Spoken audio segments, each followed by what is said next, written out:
The Vorthak Empire was huge, really huge. It controlled almost 1,000 different star systems, and everywhere you looked, you could see their red flags marking another world they had taken over. These weren't nice guys who asked politely to move in next door. They were conquerors who took what they wanted and didn't care who got hurt in the process. Fleet Admiral Jinho was one of their top military commanders, and he was having a pretty good day. He stood on the bridge of his massive warship called the Sovereign's Wrath, looking over reports of new worlds they could add to their empire. The ship itself was incredible, bigger than most cities back on Earth, with enough firepower to destroy entire planets.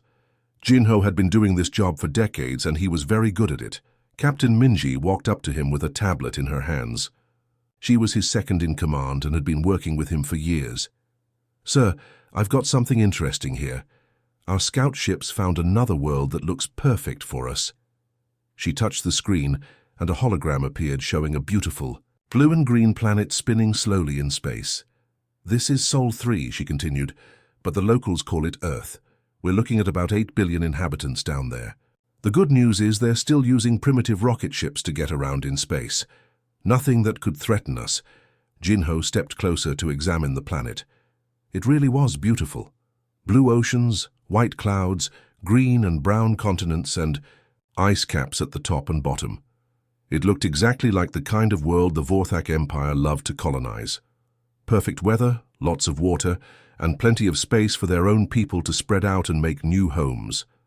But what made this even better was how weak the inhabitants appeared to be. The species called humans looked completely ordinary. They walked on 2 legs like many other species in the galaxy, but they didn't have thick armor plating like the Krathari people or natural energy weapons like the Zephyrians. They just looked like soft, vulnerable creatures who probably couldn't put up much of a fight. "Run the standard evaluation," Jinho ordered. This was routine for him now. Every time they found a new world, they had to figure out how dangerous the locals might be and what kind of military force they'd need to take over. Lieutenant Yunwu, who was their intelligence specialist, pulled up all the data they had collected about Earth. "Sir, here's what we know about these humans. They do have some kind of global communication system. They can talk to each other across their whole planet instantly, but they don't have a single government. Instead, they're divided into hundreds of different countries that sometimes fight with each other." This made Jinho smile. Divided enemies were always easier to defeat than united ones. "What about their weapons?" "Very primitive, sir. They're still using kinetic weapons, basically metal projectiles fired at high speed, some chemical explosives. 2. We haven't detected any energy-based weapons at all. No plasma cannons, no particle beams, nothing like that. And most importantly, we don't see any defensive shields around their planet or their cities." Jinho laughed quietly. This was going to be easier than he thought. "No shields at all. Are you sure?" "Completely sure, sir. Their most advanced military equipment appears to be flying vehicles that use chemical fuel for propulsion. They've got some weapons that can cause significant damage to their own cities, but nothing that could scratch our shields." This was perfect. The Vorthak Empire had strict procedures for situations like this. When they found a primitive world with valuable resources, they classified it based on how much resistance they expected. Category 1 worlds were dangerous and required massive fleets and careful planning. Category 5 worlds were basically helpless. "Mark this as a Category 5 acquisition," Jinho commanded. "Prepare the standard ultimatum broadcast. Give these humans exactly 72 hours to surrender completely, and then we begin the cleansing operations." The cleansing operations were not pleasant. That was the Vorthak Empire's polite way of saying they would kill anyone who refused to become their slaves. It was brutal, but it was effective, and it sent a clear message to other worlds about what happened when you opposed the Empire. Lieutenant Yunwu nodded and began preparing the message they would send to Earth. It was always the same basics. Format: surrender immediately and become part of our empire, or we will destroy your civilization and take your planet anyway. Most worlds chose to surrender when they saw the size of the Vorthak fleet approaching. "Sir," Captain Minji said, "should we send the full standard fleet for this operation?" Jinho considered this for a moment. The standard fleet was enormous, hundreds of warships, enough firepower to level continents. It might be overkill for Such a primitive world, but the Empire had learned that overwhelming force prevented long, costly wars. Yes, send everything. I want this to be quick and clean. These humans will take one look at our fleet and realize they have no choice but to surrender. It's actually merciful. The faster they give up, the fewer of them have to die. He looked at the hologram of Earth one more time. Such a beautiful world, and it would make an excellent addition to the Empire.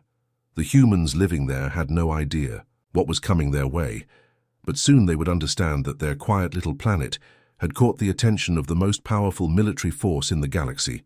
Begin approach protocols, Jinho ordered. Let's go introduce ourselves to the humans. The Vorthak fleet was absolutely massive as it moved into position at the outer edge of Earth's solar system. 847 warships of different sizes spread out in perfect formation, like a deadly wall of metal and weapons floating in the darkness of space. This wasn't just a small raiding party or a scouting mission. This was the Empire's full standard invasion force, the kind of overwhelming military power they brought when they wanted to make sure there would be no resistance whatsoever. Admiral. Jinho stood confidently on his bridge, watching the tactical display show his ships moving into their attack positions. He had done this exact same thing dozens of times before with other worlds, and it always played out the same way. First, the locals would detect the massive fleet approaching their planet. Then would come the panicked communications, desperate calls for help that would never come, frantic meetings between their leaders trying to figure out what to do, and finally, the inevitable surrender when they realized how hopeless their situation was. Some worlds tried to put up a fight at first. Their primitive militaries would launch whatever pathetic weapons they had, which would bounce harmlessly off Vorthak shields. A few planets had even tried to negotiate, offering tribute or promising to serve the Empire willingly if their people could be spared. But in the end, they all surrendered. They had to. The alternative was complete destruction. Captain Minji was monitoring all the communication channels, listening for the first signs of panic from Earth. Sir, we should be receiving their initial response any moment now. All our ships are in position and ready to begin the demonstration phase. The demonstration phase was usually pretty effective. They would pick some uninhabited area of the planet, maybe a small island or a patch of desert, and completely vaporize it with their weapons. This showed the locals exactly what would happen to their cities if they chose to resist. Most civilizations got the message pretty quickly after that. Lieutenant Kyung-min was handling communications from his station nearby. Admiral, we're receiving a transmission from the planet. It's coming through on a standard diplomatic frequency. Put it on the main screen, Jinho ordered. He was curious to see what the humans looked like when they were terrified. Some species begged and cried, others tried to maintain dignity even in defeat. It was always interesting to see how different civilizations handled the moment they realized their world was about to be conquered. The image that appeared on the screen was not what anyone expected. Instead of a panicked leader or a room full of frightened officials, they saw a single elderly human male sitting calmly at what appeared to be a simple desk. He had grey hair and deep, steady eyes that showed no trace of fear whatsoever. He looked directly into the camera, as if he was having a normal conversation with an old friend. "This is Ambassador Sang-woo of Earth," the human said in a clear, professional voice.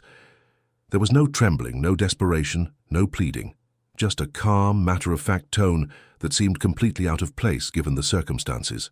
"We know why you're here. We're giving you one warning. Leave now and we'll pretend this never happened. There won't be a second warning." The transmission ended just as simply as it had begun. The screen went black, leaving the entire bridge of the Vorthak flagship in complete silence. For several long seconds, nobody moved or spoke. Everyone was trying to process what they had just heard. Captain Minji was the first to break the silence, her voice filled with disbelief. "Sir, did they actually threaten us? Did a species that hasn't even figured out faster than light travel just give us an ultimatum?" That's when Admiral Jinho started laughing. It began as a quiet chuckle, but quickly grew into loud, harsh laughter that echoed throughout the command center. The other officers looked at each other uncertainly, not sure if they should join in or remain silent. "The absolute audacity of these creatures," Jinho said between fits of laughter. A species that still uses chemical rockets to barely escape their own gravity, well thinks they can warn the Vorthak Empire. This is incredible. In all my years of conquest, I have never encountered such delusional arrogance. He wiped tears from his eyes and turned to Lieutenant Kyungmin at the communications station. Broadcast our standard surrender terms on all frequencies. Make sure every human on that planet hears it. I want them to understand exactly what happens to civilizations that show disrespect to the Empire. The standard surrender terms were not gentle. They demanded complete submission within 72 hours, the immediate dismantling of all military forces, and the preparation of the population for integration into the Empire as a slave class. Any resistance would result in the complete destruction of their civilization. But as the hours began to pass after the broadcast, something started to feel wrong. The response from Earth was nothing like what they had experienced before. There were no follow-up communications, no desperate attempts to negotiate, no signs of panic from the planet's surface. Lieutenant Hyunwoo, who was monitoring sensor readings, looked puzzled as he studied his displays. "Sir, I'm detecting some unusual activity on the planet. Major population centers appear to be powering down their energy systems. It's almost like they're going into some kind of hibernation mode." Captain Minji frowned as she reviewed her own. "Tira, that's strange. Usually we see increased military activity at this point, mobilization of their armed forces, preparation of defensive positions, that sort of thing. But their military installations are going completely dark. It's as if they're just shutting down." Admiral Jinho's laughter had stopped. Something about this whole situation was beginning to make him uncomfortable, though he couldn't quite put his finger on what it was. In his experience, there were only two reasons why a planet would go quiet like this. Either they were preparing to surrender immediately, or they were planning something very stupid. "Keep monitoring all frequencies," he ordered, "and run deep scans of their military installations. I want to know what these humans think they're doing." But deep down, a small voice in the back of his mind was starting to whisper that maybe, just maybe, they had made a terrible mistake. The Vorthak fleet moved through Earth's solar system like a slow-moving storm cloud of death and destruction. 847 warships advanced in perfect military formation, their hulls so massive that they actually blocked out the light from distant stars as they passed by the giant planets Jupiter and Saturn. Each ship bristled with weapons that could level entire cities, and their energy shields glowed with a faint blue light that made them look like deadly jewels floating in the darkness of space. Admiral Jinho felt completely confident as he watched their progress on the Kai tactical display. This was exactly how every conquest was supposed to go. Overwhelming force moving steadily toward a helpless target. His ships were charged and ready for battle, their crews at full alert, prepared to demonstrate the unstoppable might of the Yao. Vorthak Empire to anyone foolish enough to resist. The bridge was busy with activity, as officers monitored every aspect of their approach. Sensor Chief Dahyun was one of the most experienced members of the crew, and she had seen dozens of worlds surrender before the Empire's advancing fleet. But something about the readings she was getting from Earth made her feel uneasy. "Sir," she reported, her voice carrying a note of confusion, "I'm detecting some very unusual activity on the planet's surface. The major population centers are systematically powering down their energy systems. We're talking about massive cities that house millions of people just going dark one by one." Jinho nodded with satisfaction. "Exactly what I expected. They're terrified, so they're trying to hide from us. Typical coward behavior from a primitive species. They probably think if they turn off their lights, we won't be able to find them." But Dahyun continued studying her readings, and what she saw didn't make sense. "Admiral, there's more. I'm detecting massive underground movement across all continents. It looks like they're moving entire populations into underground facilities. The scale of this operation is incredible. We're talking about hundreds of millions of people relocating simultaneously." This was actually impressive, Jinho had to admit. Most primitive civilizations couldn't organize something like this, even if they had months to prepare. The humans had managed to coordinate a planet-wide evacuation in just a few hours. It showed. They had better communication and organization than he had given them credit for. Captain Minji was monitoring the military situation from her station, and she was seeing something even more puzzling. "Admiral, I need to report something strange. Their military installations have gone completely silent. Not just quiet, completely silent. No energy signatures, no communications, no movement at all. It's as if their entire military has simply vanished into thin air." She pulled up detailed scans of Earth's surface on the main display. "Look at this. Their air bases are empty. Their naval facilities show no activity. Even their missile silos appear to be powered down. I've never seen anything like this before. Usually when we approach a world, we see frantic military preparation. Soldiers being mobilized, weapons being moved into position, desperate attempts to organize some kind of defense." Jinho studied the readings with growing satisfaction. "This is even better than I hoped. They're not even going to try to fight us. A completely bloodless conquest will save us ammunition and time. We can move straight to the occupation phase, without wasting resources on a pointless battle." The fleet continued its steady advance, passing the orbit of Mars as they moved closer to their target. The red planet looked small and lifeless compared to the beautiful blue world they were approaching. Lieutenant Hyunwoo was responsible for navigation and sensor analysis, and he prided himself on his attention to detail. That's why what he was seeing in the asteroid belt between Mars and Jupiter made absolutely no sense. "Sir," he called out, his voice filled with confusion, "I'm getting some very strange readings from the asteroid belt. The orbital patterns don't match any of our stellar cartography data. According to our charts, these chunks of rock should be scattered randomly throughout this region of space, but they appear to be arranged in formation." He highlighted the area on his display, showing dozens of large asteroids that seemed to be moving in coordinated patterns. Some of these asteroids appear to be maintaining specific distances from each other, almost like they're following some kind of navigation protocol. It's probably nothing, but I've never seen natural celestial bodies behave this way. Admiral Jinho barely looked at the display. He had more important things to worry about than floating rocks. "Space debris," he said dismissively. "Maybe the humans have some primitive mining operations out there. These backward civilizations sometimes try to extract resources from asteroids when they can't figure out faster-than-light travel." But Lieutenant Hyunwoo continued staring at his readings, and the more he studied them, the more concerned he became. "Sir, with respect, I don't think these are mining operations. The movement patterns are too precise, too coordinated, and some of these objects are much larger than typical asteroids. We're talking about chunks of rock that are several kilometers across, all moving in perfect synchronization." Captain Minji glanced over at the navigation display and felt a strange chill run down her spine. Something about the whole situation was starting to feel wrong. The silent planet, the vanished military, and now these mysteriously organized asteroids.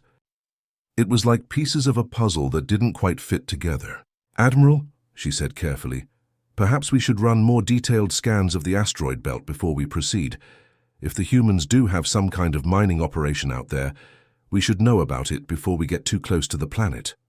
But Jinho was too focused on the upcoming conquest to worry about space rocks. "Nonsense. We're dealing with a species that barely knows how to leave their own atmosphere. What could they possibly have hiding in a bunch of floating debris? Continue the approach as planned." Yet even as he dismissed his officer's concerns, Admiral Jinho couldn't shake the feeling that something was not quite right about this whole situation. In all his years of conquest, he had never encountered a world that responded to invasion by simply going quiet. Usually there was panic, desperate communication attempts, frantic military mobilization, or immediate surrender. This eerie silence was something entirely new. Deep in his mind, a small voice was beginning to whisper that perhaps they had seriously underestimated the humans. But he pushed that thought away. After all, what could a primitive species possibly do against the might of the Vorthak Empire? What happened next would haunt Admiral Jinho's nightmares for the rest of his life, assuming he lived long enough to have nightmares. The first asteroid began to change. It started slowly, like watching ice melt in reverse. The rough, pitted surface that had looked completely natural for who knows how many years began to crack and fall away in perfectly organized sections. Chunks of rock that had been carefully glued or welded into place started separating and drifting away into space, revealing something underneath that should have been impossible. It was like watching a snake shed its skin, except this snake was the size of a small moon and made of metal that seemed to flow like liquid. The ship that emerged from beneath the rocky disguise was absolutely massive, so big that it made Admiral Jinho's flagship look like a tiny toy by comparison. But it wasn't just the size that was shocking, it was the design.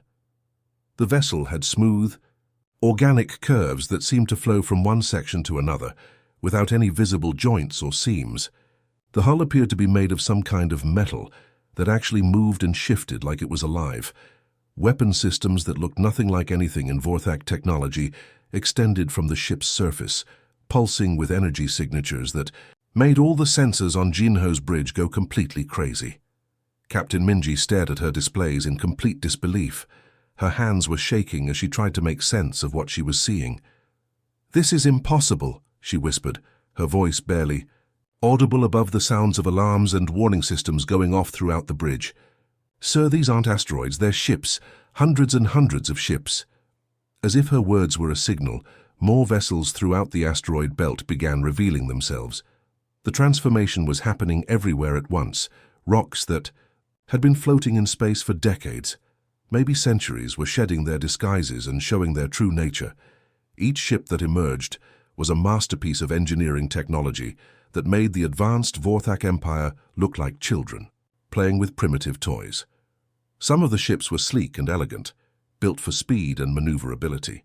Others were massive and heavily armored, clearly designed for major battles.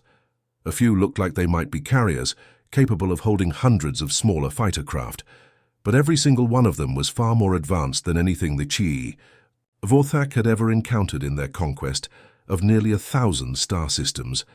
Admiral Jinho felt his world collapsing around him. Everything he thought he knew about the humans was completely wrong. "How is this possible?" he whispered to himself, but his voice carried clearly across the silent bridge. "Our intelligence reports showed that they barely achieved basic orbital flight 50 years ago. They were using chemical rockets and metal capsules. How could they possibly have built something like this?" Lieutenant Kyung-min was working frantically at her communication station, her face pale with fear as she tried to understand what she was discovering. "Sir, I'm detecting broadcast signatures from these ships. They're not just hiding from us. They've been actively monitoring our communications for decades, maybe longer." She pulled up data that made everyone on the bridge feel sick to their stomachs. "These ships have been recording our fleet communications, our tactical discussions, our weapon specifications, everything. They know exactly how many ships we have, what kind of weapons we carry, what our standard battle tactics are, even our emergency protocols." The largest of the human vessels, which was easily 3 times the size of the Vorthak flagship, and probably carried enough firepower to destroy entire planets, suddenly opened a communication channel. The main screen flickered to life, and once again they saw Ambassador Sangwoo, the elderly human with grey hair who had given them their single warning. But this time, he wasn't sitting alone at a simple desk.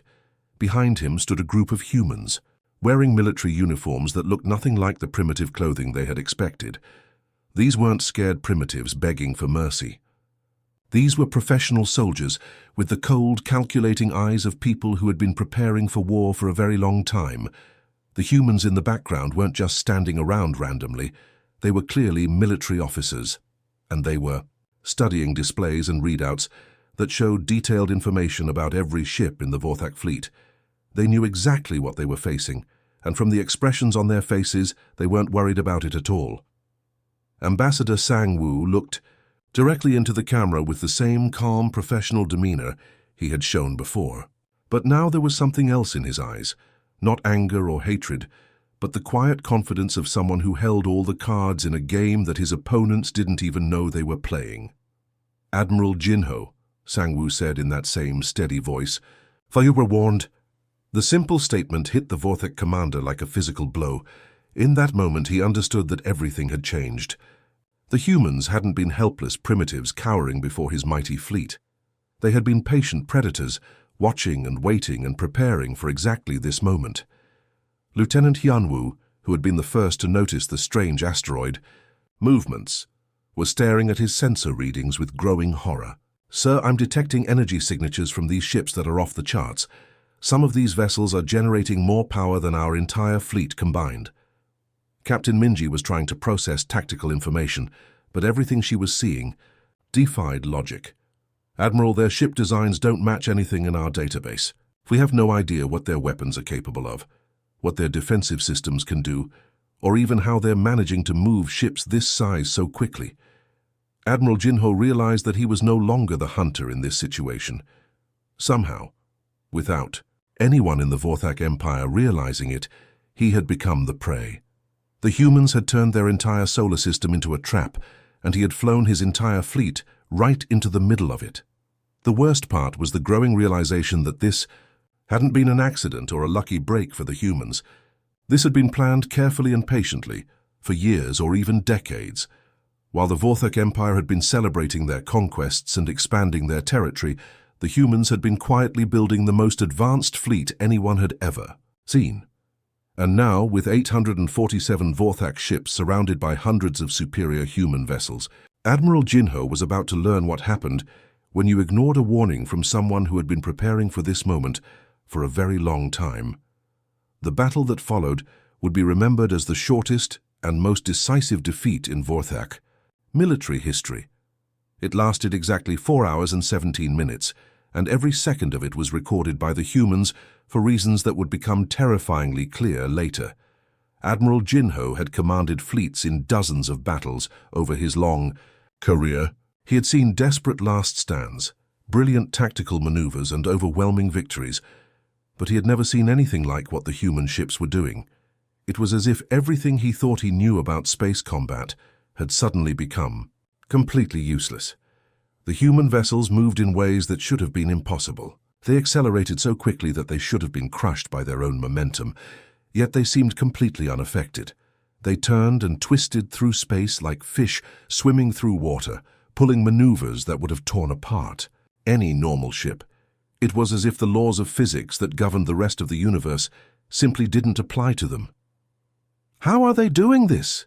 Admiral Jinho demanded as he watched another one of his massive dreadnoughts suddenly lose power and drift helplessly through space. "Our ships are built to withstand incredible forces. Our hulls are made from the strongest materials in the galaxy. How are they moving like that without being destroyed by their own acceleration?" Captain Minji was frantically trying to coordinate their defense, but nothing was working the way it was supposed to. "Sir, their weapons are unlike anything we've ever encountered. They're not using plasma cannons or particle beams or anything we recognize. It's like they're firing pure energy that passes right through our shields as if they weren't even there." The most disturbing part wasn't just that the human weapons were incredibly effective. It was how precisely they were being used. Instead of simply destroying Vorthak ships, the humans were carefully disabling them. They would target specific systems, engines, weapons, life support, with surgical accuracy that left the crew alive but completely helpless. "They're not trying to kill us," Lieutenant Hyunwoo observed with growing horror. "They're capturing us. Every ship they disable, they're keeping the crew alive and then completely scanning the vessel before they destroy it." This was true, and it was deeply unsettling. As each Vorthak ship was disabled, human vessels would move in close and run detailed scans of every system, every piece of technology, every weapon. They were studying their enemies even while defeating them, learning everything there was to know about Vorthak military technology. Admiral Jinho realized that this wasn't just a battle, it was a dissection. The humans were systematically taking apart his fleet to understand exactly how it worked. They were treating the entire Vorthak armada like a collection of specimens to be studied and catalogued. "Sir," Captain Minji reported, her voice shaking with disbelief, "I'm detecting something impossible. They're not just scanning our ships, they're somehow accessing our computer systems and downloading our databases. They're stealing our star charts, our military protocols, our intelligence files, everything." The implications of this were staggering. If the humans were accessing Vorthak computer systems, they would learn the locations of every world in the Empire, the strength of every military installation, the weaknesses of every defense system. In a few hours, they would know more about the Vorthak Empire than most Vorthak citizens knew. But what happened next proved that the humans had been planning this for much longer than anyone could have imagined. Across Vorthak space, spanning hundreds of star systems and thousands of worlds, something unprecedented began to happen simultaneously. Communication networks that had been functioning perfectly for centuries suddenly went dark. Military installations that had been considered impregnable began experiencing mysterious equipment failures. Transportation systems shut down without explanation. Power grids fluctuated and failed across entire planets.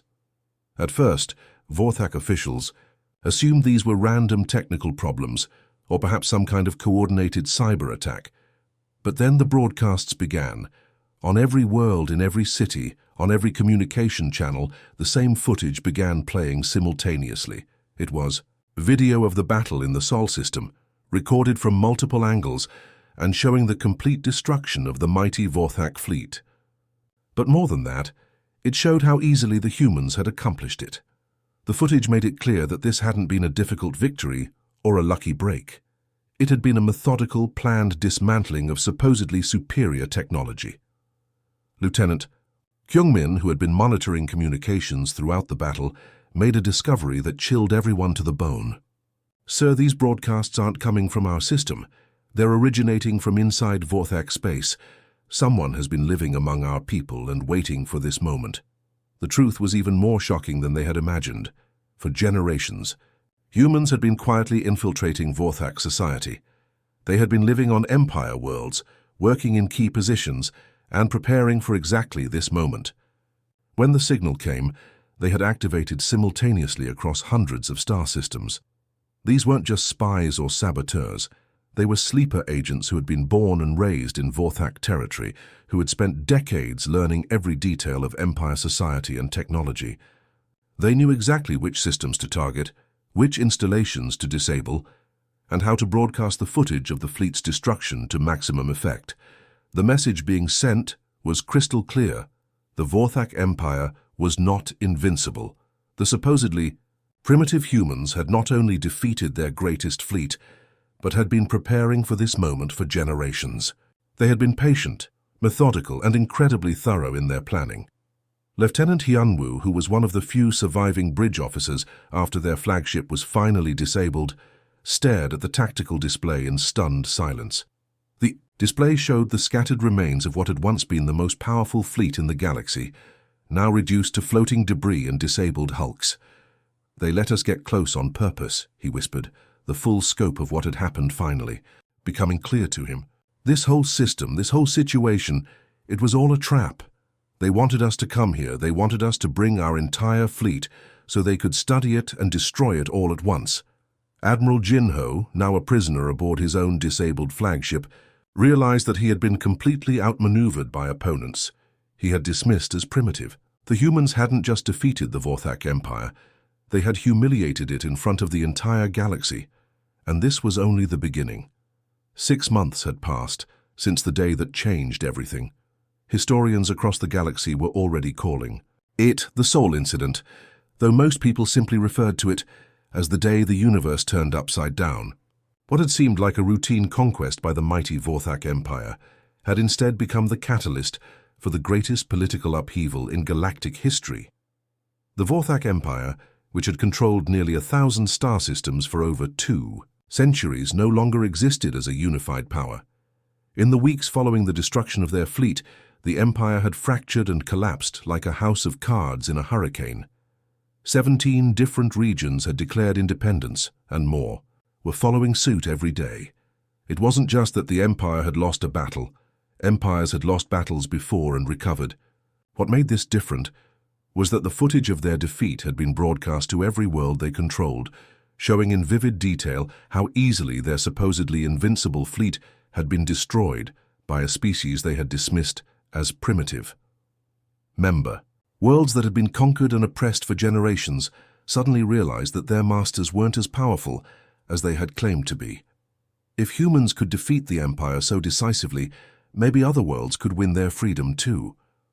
Rebellion spread like wildfire across former Vorthak territory, and the Empire's remaining forces were too demoralized and scattered to stop it. The political shockwaves didn't stop at the Empire's borders. Every major power in the galaxy was suddenly re-evaluating their assumptions about humanity and wondering what other primitive species might be hiding advanced capabilities. Trade agreements were being renegotiated, military alliances were being reconsidered, and everyone was looking at their star charts with new eyes. Today, for the first time in galactic history, a human representative was addressing the Galactic Council, but Ambassador Sangwoo wasn't standing before them as a petitioner hoping to be allowed to join the community of advanced civilizations. Instead, he was there as the representative of a power that had fundamentally changed the balance of everything. The Galactic Council chamber was an impressive sight, a massive amphitheater that could hold representatives from hundreds of different species. The architecture was designed to inspire awe and emphasize the ancient traditions of galactic diplomacy. Delegates from across the galaxy sat in carefully arranged seating that reflected their civilization's power and influence. But today, all eyes were focused on the human delegation.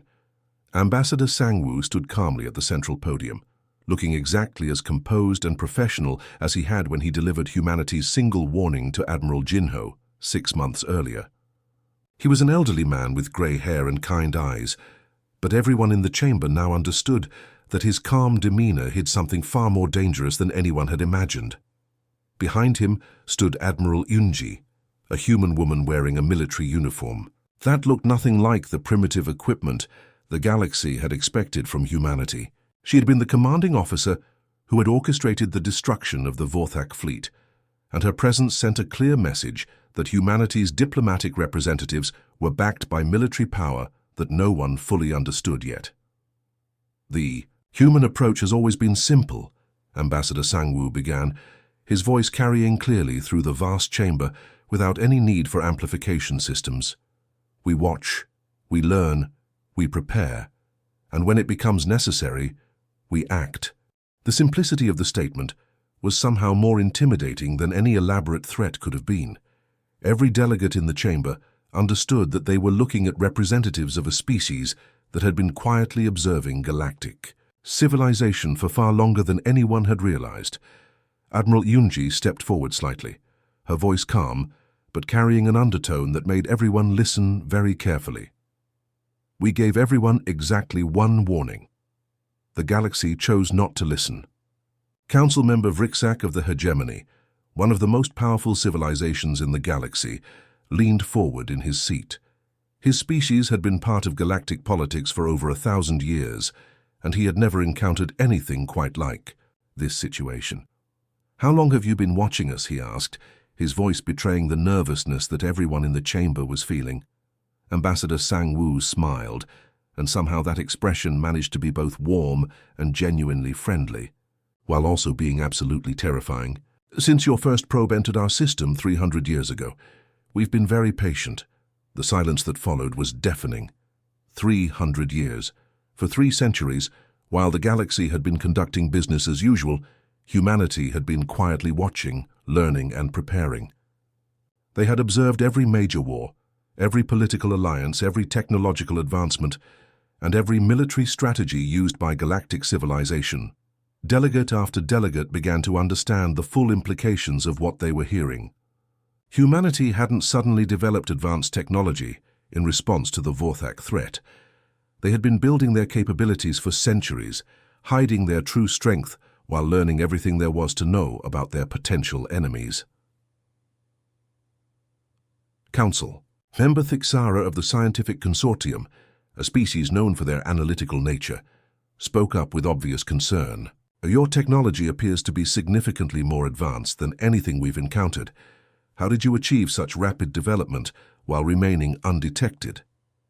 Ambassador Sangwoo's expression remained pleasant, but his answer sent chills through the chamber.